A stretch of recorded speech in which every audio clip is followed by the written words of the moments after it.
Hi everybody, my name is Cristy. I'm a librarian here at Shippensburg. I went to the University of Pittsburgh for my master's in library science. It was a one-year thing, really intensive from August to August.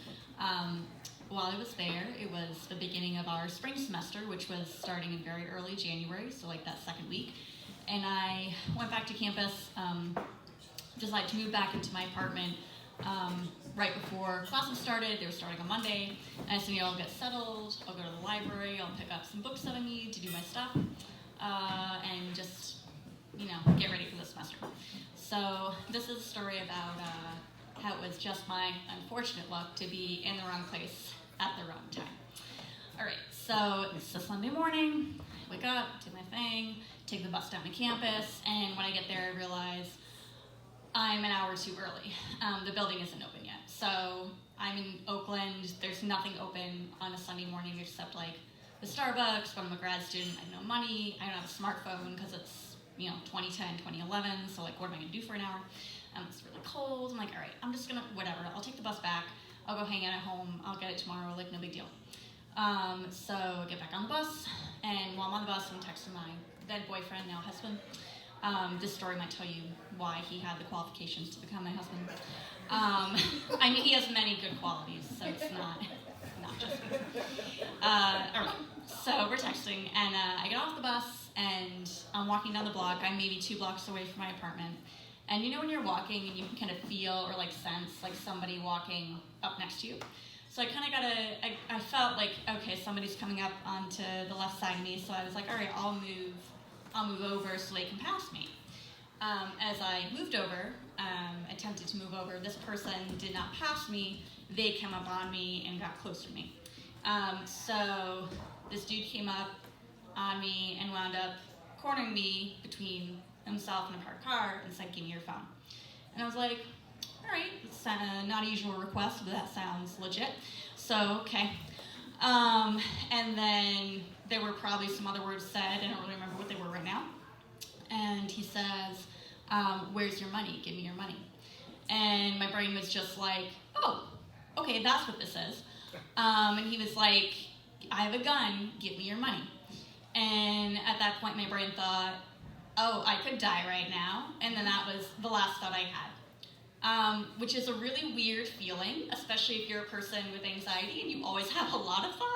To suddenly have no thoughts and just have absolute silence in your brain is very, very surreal. So I was just like, it's in my bag. So I somehow dropped that to the ground at some point. I don't even remember that happening. And so he took my bag and then he ran back off the way that he had come. So I'm standing there for a second like, shit, like what do I do now? Like, dude has my phone, in my bag were my keys, my money, like a 10-year-old answer. I assumed they were brother and sister, and their parents weren't home. It was just these 2 children. So I say, hi, I was robbed. Can I use your phone to call my mom?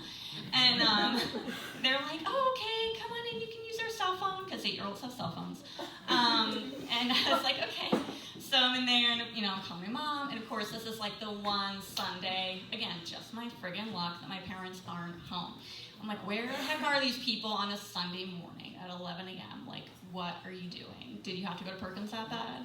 So I'm calling, I'm like leaving them a voicemail like, hi mom, it's me. I was mugged by a guy. I don't have my phone or my keys or my money, so like you can't get in touch with me. But I'll let you know like when I know more. And then I look at this 8-year-old and this 10-year-old and I say, so is this one of those times where you're supposed to call 911? Like, is that what we do now? Is that this situation? So I'm asking life advice from elementary school students because I have no one else to ask. Like, it's that desperate, right?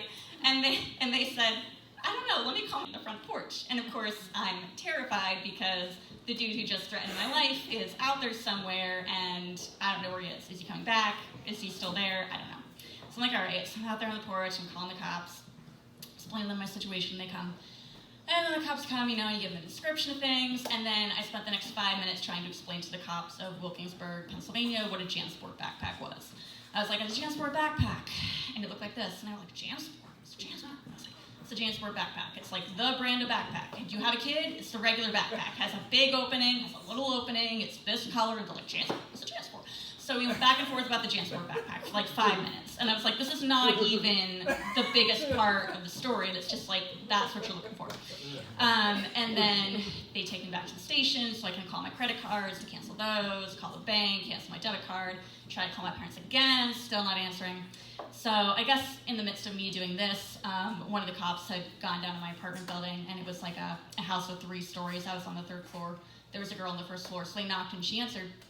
And she gave them my landlord's contact information because they were like, well, this girl has to get back into her house. That if the dude was going around with the clicker for to unlock the doors, he wouldn't be able to just get in my car and steal it. So it's very nice of him.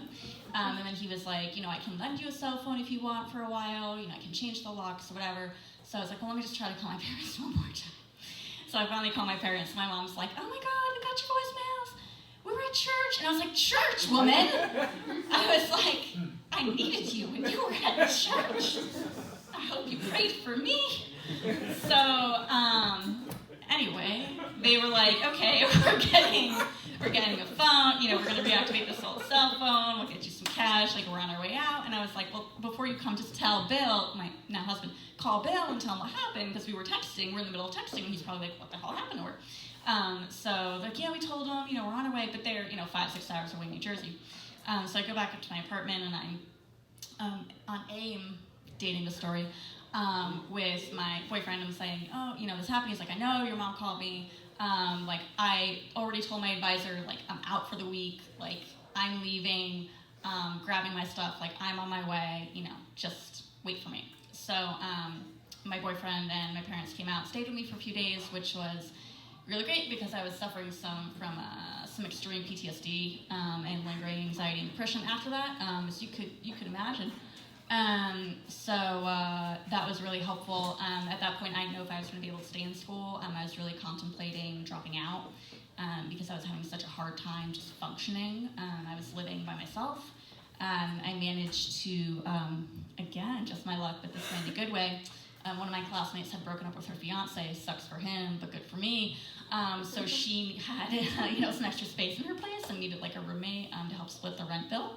So I was able to move in with her, and with her help, I was able to feel more comfortable eventually taking the bus again and not living like a creep who had to leave campus before dark to go home like a vampire. Wait, vampires only come out in the dark. I don't know. So got made it through the year.